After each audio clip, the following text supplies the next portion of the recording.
Audio Jungle.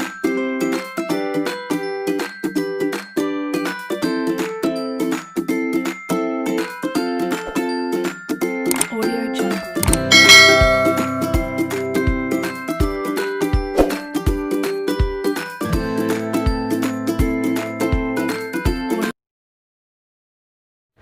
Assalamualaikum, kita jumpa lagi di video pembelajaran kelas 5 bersama saya Anita Windriani. Materi kelas 5 yang kali ini akan kita bahas yaitu tema 1 organ gerak hewan dan manusia, subtema 1 organ gerak hewan dan pembelajaran 1.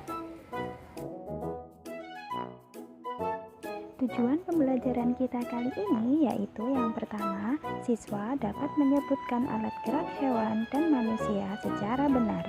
Yang kedua, siswa dapat menentukan ide pokok setiap paragraf secara tepat. Yang ketiga, siswa dapat mengembangkan ide pokok menjadi sebuah paragraf. Yang keempat, siswa dapat menyebutkan pengertian, fungsi, dan cara menentukan ide pokok. Yuk langsung saja kita mulai pembelajarannya dengan penuh semangat.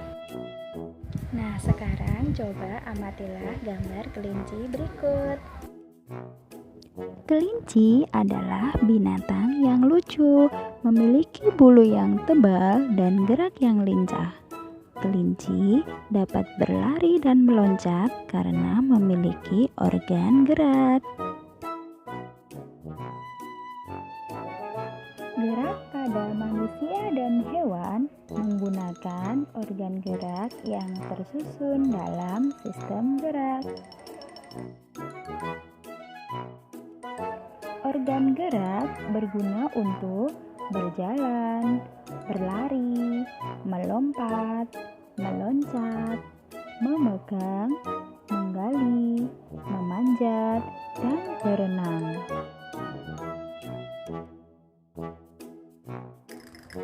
Alat gerak hewan dan manusia dibagi menjadi dua macam, yaitu alat gerak pasif yang berupa tulang dan alat gerak aktif yang berupa otot.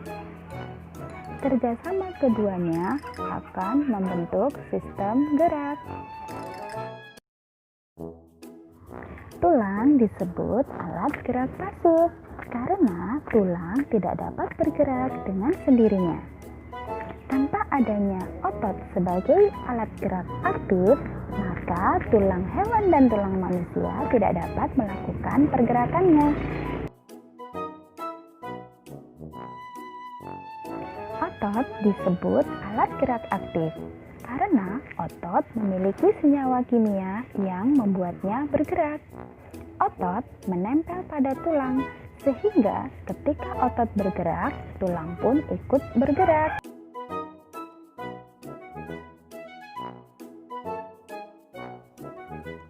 Nah, sekarang mari kita perhatikan bacaan yang berjudul organ gerak manusia dan hewan berikut. Salah satu ciri dari makhluk hidup adalah bergerak. Secara umum, gerak dapat diartikan berpindah tempat atau perubahan posisi sebagian atau seluruh bagian dari tubuh. Makhluk hidup akan bergerak apabila ada rangsangan yang mengenai sebagian atau seluruh bagian tubuhnya. Pada bacaan yang berjudul organ gerak hewan dan manusia tersusun dari gagasan pokok dan kalimat pengembang.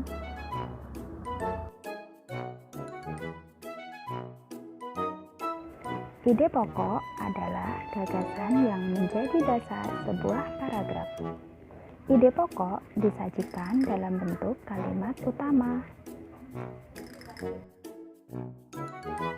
Ide pokok disajikan ke dalam bentuk kalimat utama yang biasanya terletak di awal paragraf, tengah paragraf, atau di akhir paragraf. Nah, Sekarang mari kita perhatikan kembali bacaan yang berjudul Organ Gerak Manusia dan Hewan. Pada teks bacaan tersebut, yang menjadi ide pokoknya terletak pada baris pertama, sedangkan baris selanjutnya akan menjadi kalimat pengembang.